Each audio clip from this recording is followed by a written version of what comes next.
Now the year of 2024 is coming to an end, and as you guys know already, I like to talk about years. So today I'm going to be talking about 2024 in football. Now starting off in January, football fans were sad to see that Jurgen Klopp would be stepping down as Liverpool manager. The only man that has ever successfully competed with Pep Guardiola in the Premier League left the Premier League, so pretty much handing the Premier League over to Pep Guardiola. He announced that he was stepping down from the role from being too tired, and who wouldn't be with some of the reactions that he used to have on the touchline or the baseline. What did they even call that line? And of course his Liverpool players had his back, winning him the Carabao Cup on his last, in his last season. They won him the Carabao Cup. They secured a 1-0 victory over Chelsea in the Carabao Cup final, sealing the deal and giving Klopp his last hurrah. We also had Qatar, who retained the Asian Cup after a 3-1 victory over Jordan. And I think the only reason I'm bringing this up is because Akram Afif did one of the coldest celebrations after he scored. Man's doing up magic tricks. Man's doing up dynamo. David Blaine. Jude Bellingham also started off 2024 in electrifying form. He had me making whole videos about his individual performances. This was when the world was Bellingham crazy. You had guys in barbershops trying to ask the barbers to get the Bellingham trim. You ain't got the Bellingham hair, bro. You ain't even got the Bellingham hair. And whilst also being a revelation in goals and assists, he also did the world, a bit of justice and put Greenwood in his place. Calling him an absolute, let's just not even say them words on YouTube. In 2024, Cristiano Ronaldo also hit 900 goals. 900. This must be some sort of player career mode. Like, he's not actually playing now. He's at home with a controller, and the guy that is scoring the goals is a robot. We need to really think about what's happening in this new AI generated world. Cristiano Ronaldo's longevity says it all. 900 goals. He's doing up numbers that certain individuals claimed to do. And of course, I pay my respects to them. But Pele did not score 900 goals. In March, Arsenal were leading the Premier League. They had me on my toes, thinking I was going to walk into the Arsenal store and buy an Arsenal kit with Havertz's name on the back. But then, we know what happened.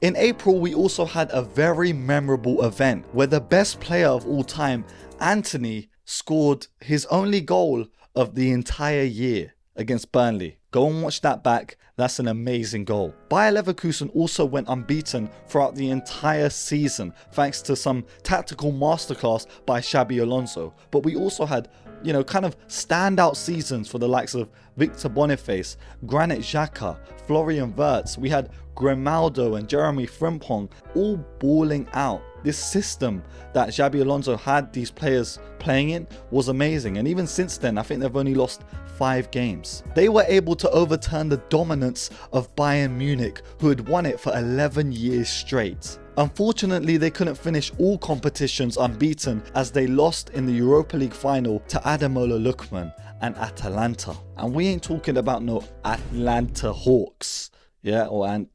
Atalanta. They lost to Atalanta. Real Madrid also captured their 15th Champions League title thanks to an amazing campaign by Vini Jr., scoring 6 goals and getting 5 assists. He had big goals throughout the entirety of the competition, with a goal in the final against Dortmund and 2 against Bayern Munich. But let's not forget the true hero for Real Madrid fans last season, Joselu. This striker.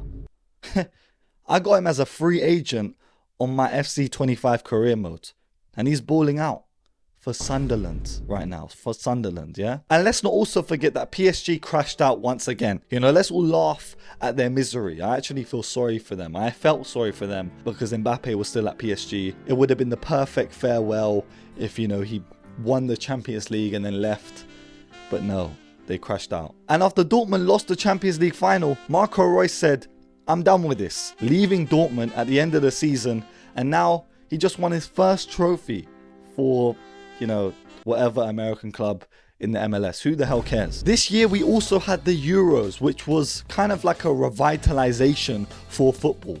Not for England fans, but for Spanish people. We saw breakout players in this Euros with the likes of Lamine Yamal and Nico Williams. And of course there's going to be people in the comments saying, you know, I always knew how good these players were, but let's be honest. Yeah? Why can't people in my comments just be honest? Did you really know about Lamine Yamal, or did you just watch a couple YouTube videos? That tournament we saw him absolutely break down every single team, with that goal against France taking all the spotlight. But it was amazing performances from that whole Spanish side. And again, it contrasted with England, who went into the tournament with an amazing squad all round. You know, the likes of Bellingham, Cole Palmer, Phil Foden, who had just won the player of the season for Manchester City, who all unfortunately, you know, disappointed. They even had Harry Kane, who was also coming off a record season for Bayern Munich, you know, scoring a boatload of goals, but then failing when it really came to the country. Spain's glory would save football, and in the celebrations, Cucurella would come out with possibly the worst song known to mankind. You know, it's either him or KSI, you know, that's actually a banger. Maybe I made the worst song this year. And whilst Cristiano Ronaldo unfortunately crashed out this tournament, missing a penalty in the vital moments of the game, Lionel Messi shined once again in the Copa America. Messi led Argentina to their second consecutive Copa America, but the real standout player during that tournament was James Rodriguez, who kind of revitalized the form that we saw from him during his golden times. But right now he is suffering at Rayo Vallecano. They aren't playing him.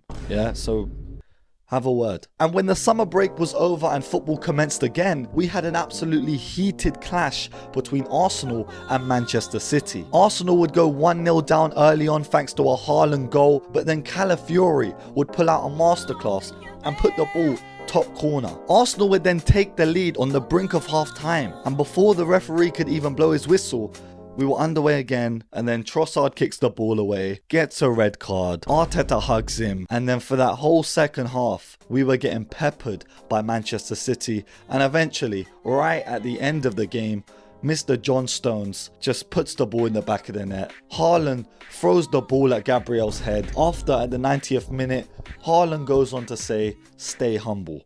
And they have gone on a slippery slope since. And we haven't done too well either. So the people of San Marino also achieved their first ever win with a 1-0 victory over Liechtenstein. Give this guy a statue. Sensoli, give this guy a statue. Yeah? Make him the president, the mayor. What do you guys have in San Marino? In October, Erik ten Hag's tenure at Man United came to an end. The egg had finally been boiled and Man United fans had had enough. And now a new coach has come in who has done nothing but interviews. So, you know, good luck. And talking about managers getting sacked, Gareth Southgate didn't get sacked. He actually stepped down from the position of England manager because eventually fans were going to drag him out of that position themselves. You know, to the people that were so quick to jump on Southgate's back, let's be real. Is Tuchel gonna do any better? No. Real Madrid, the winners of the 2023-24 Champions League, also boycotted the Ballon d'Or ceremony, which is one of the most childish things I've ever seen happen in football. They heard that their talisman Vinny Jr. wasn't going to win the award, so they just didn't turn up. But the man, the myth, the legend, the one with the crutch, showed up and took his award home. Rodri, fair play to you. You know, you might have not deserved it in a lot of people's eyes, but still, you balled out last season. A referee called David Coote also got fired by the PGMOL for a video that got leaked online, and there's actually more stuff that is happening with that situation. It's actually getting worse for the guy. You know, where is he going to go from here? You know, I don't know. I don't even care. In 2024, we also saw Mbappe finally join Los Blancos. And since he's joined, they've actually been cursed. I'm talking about some negative cursed energy that is actually absorbing the team. Because ever since Mbappe has joined Real Madrid, he has been getting some numbers here and there. But he is, I don't know, he can't score a penalty to save his life. He can't stay on side. I really hope he turns things around, you know, during his time at Real Madrid. Hansi Flick was also appointed Barcelona manager this year and has, you know, absolutely reformed that Barcelona team. I feel like he just went to the church of Barcelona instantly and got the holy water and just spraying all these people. After he saw Lamine Yamal be baptized by Messi. He said all these guys need baptizing. I'm coming in with my German regime and I'm fixing all these people. Rafinha is now playing like Ronaldinho. Lewandowski is now playing like Ballon d'Or Lewandowski. And talking about world-class managers, Enzo Maresca is showing his worth, revitalizing Chelsea this season as they currently sit third in the Premier League. With Cole Palmer, again, another player that needs to be mentioned, he's showing that it wasn't just a one season wonder sort of thing.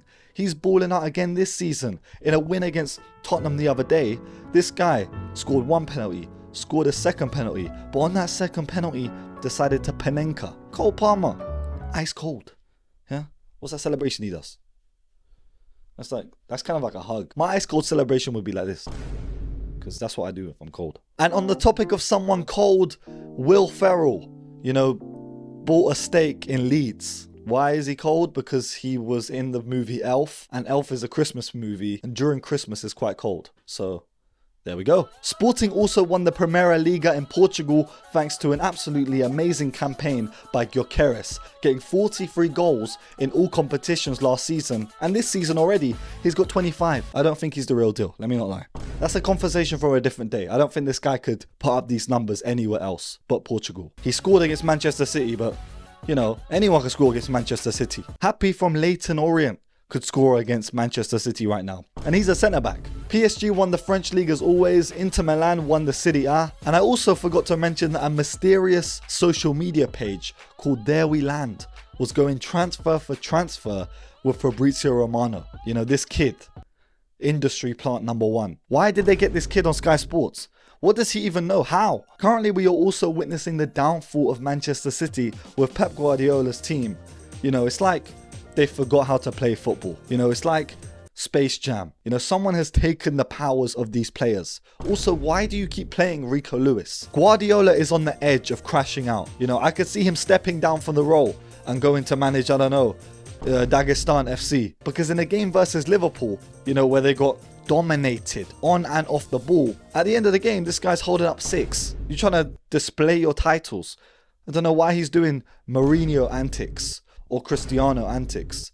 Thought you are a humble guy. Another breakout talent that I also forgot to mention was Kobe Mainu. In 2024, he went from just a guy that we don't really know to a guy that went on to finish the Euro 2024 in that starting 11. This year's Champions League has also been embarking on a new format with all the best teams in the world fighting out in a table, like some, Super League career mode from back in the day. And it's amazing to see.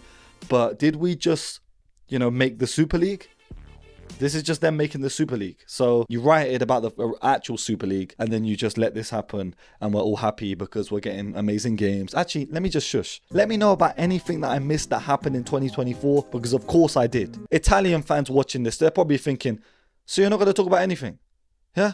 But yeah, leave a like, comment and subscribe if you're new. If you want to support the channel even more, you can become a member and get access to all my unlisted videos. And of course, this has been Jib Rules. Stay safe, stay blessed, and peace.